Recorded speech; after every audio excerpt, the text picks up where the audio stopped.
Sənə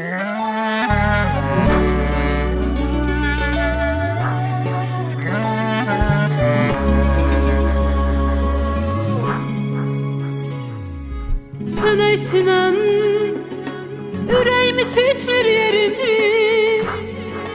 Sən məni heç sevməyən insan kimi attın. Sənə görə ömrünü məhv eləyən birini, intihar üçün atılan dərman kimi attın. Sənə sinəm ürəyimi sitmir yerini.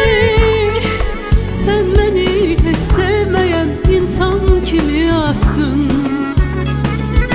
Sənə görə ömrünü məhv eləyən birini, intihar üçün atılan dərman kimi attın. Sonunda nə oldu? Ürəyim xəstə oldu. Həyatımdakı hər şey sənin üstə oldu.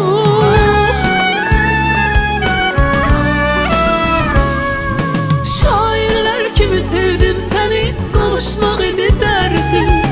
Sərxoşlar kimi sevdim səni, olanımı sənə verdim.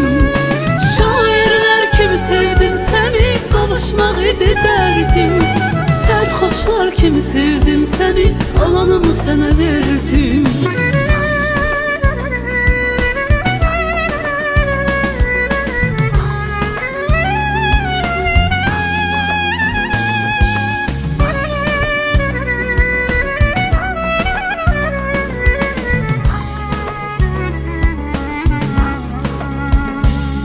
Axı yoxluğun özünə yer salır aram-aram.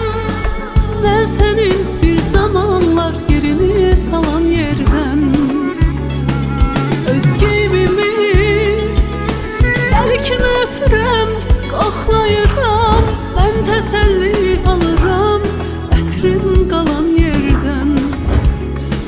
Eybi yox sənə çatmasın əl, son duamdır axır əvvəl. O sənə elə səhv eləsin, sən özündən çıx mənə gəl.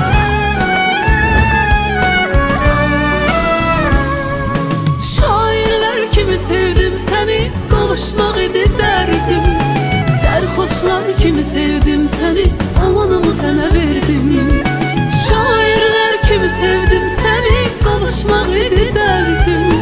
Sərxoşlar kimi sevdim səni, olanımı sənə verdim. Şairlər kimi sevdim səni, qovuşmaq idi dərdim. Sərxoşlar kimi sevdim səni, olanımı sənə verdim. Şairlər kimi sevdim səni, qovuşmaq idi dərdim. Sərxoşlar kimi sevdim səni, olanımı sənə verdim.